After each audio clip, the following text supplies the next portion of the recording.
अस्सलाम वालेकुम व्यूअर्स। आज मैं आप सबके साथ एक स्टोरी शेयर करने जा रही हूँ। एक शख्स था अहमद खालिद, जो इजिप्ट के रहने वाले थे। वो कहते हैं कि मुझे एक लड़की की 3 दिन पहले ईमेल आई। उसने ईमेल में लिखा था कि मैं एक खातून हूँ, अपने अम्मी अब्बू की सिंगल बेटी हूँ। मेरे पिता लेबनान के थे और मेरी अम्मी अरब की। हम मुसलमान थे और फिर हम ऑस्ट्रेलिया आ गए। लेकिन जब से हम ऑस्ट्रेलिया आए तो मेरा दीन और इस्लाम से कोई ताल्लुक़ नहीं रहा। मेरी माँ और मेरे बाप आपस में लड़ते रहते थे। फिर उनका तलाक हो गया। बाप ने मुझे छोड़ दिया और कहीं और शादी कर ली। माँ ने भी मुझे छोड़ दिया और कहीं और शादी कर ली। ना मेरे माँ बाप थे और ना ही मेरे कोई भाई बहन थे। तो मैंने अलग अलग जगहों पर जॉब करी, अपनी लाइफ सर्वाइव करी। मैंने हर तरह का गुनाह भी करा। मैंने बॉयफ्रेंड रखा। मैंने बिना किसी शर्मो हया के सारे गुनाह करे। और अल्लाह ने खूबसूरती भी बहुत दी थी, तो मैंने मॉडलिंग भी करी। फिर एक दिन मैं अपने फ्रेंड के घर गई। वहाँ पे एक टीवी शो चल रहा था और जब मैंने उस शो को देखा तो उसमें शर्मो हया की बात हो रही थी इस्लाम पर। जब मैंने उसको देखा और जब मैं उसको सुनती रही तो मुझे बहुत शर्म महसूस होने लगी खुद पर, क्योंकि शो में जो कुछ बातें बताई जा रही थी ऐसा कुछ भी नहीं था मुझ में। तो मैं तो अपने आप को बहुत गुनहगार महसूस कर रही थी। मैं जो भी आज तक कर रही थी अब तक वो सब गलत था। मैं आपको ईमेल लिख रही हूँ ये कहने के लिए कि अल्लाह मुझे माफ़ करेगा, क्या मेरे पास कोई चांस है। तो अहमद खालिद ने रिप्लाई दिया, डिटेल में कहा, देखिए तौबा की कुछ शर्तें होती हैं और अगर आप तौबा के साथ में ये शर्तें पूरी करते हैं तो अल्लाह सिर्फ माफ़ ही नहीं करेगा बल्कि आपके गुनाहों को नेकी में बदल देगा।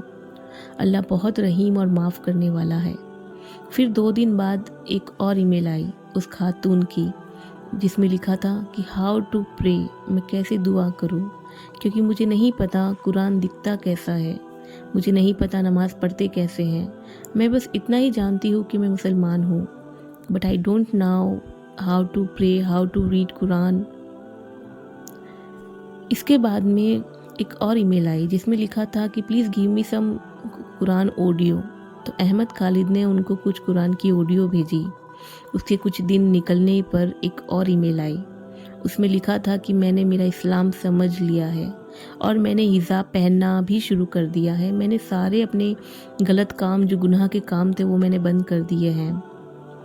इस खातून के दिल में कितनी खैर रखी है अल्लाह ने, आप सब देखिए।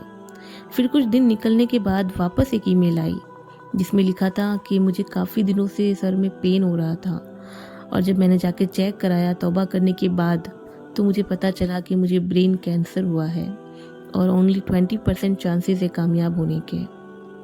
तो मुझे बहुत खुशी महसूस हुई कि इस बीमारी के पता चलने से पहले ही मैंने मॉडलिंग छोड़ दी, बॉयफ्रेंड छोड़ दिया, अपने तमाम गुनाहों को छोड़ दिया और मैंने तौबा कर ली गुनाहों से। I am feeling so happy, अल्हम्दुलिल्लाह। और कोई भी मुझे नहीं जानता है, ना मेरे माँ बाप है, ना मेरे भाई बहन है।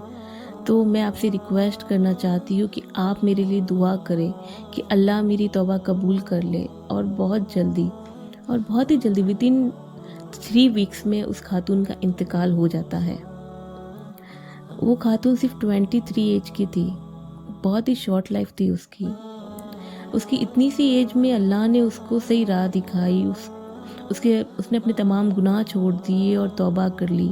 देन अल्लाह ने कितने खैर के साथ उसे अपने पास बुला लिया। सुभान अल्लाह।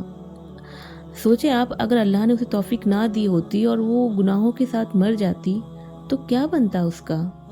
बट अल्लाह बहुत रहीम है, वो जिसे चाहे उसे नेक राह दिखा देता है।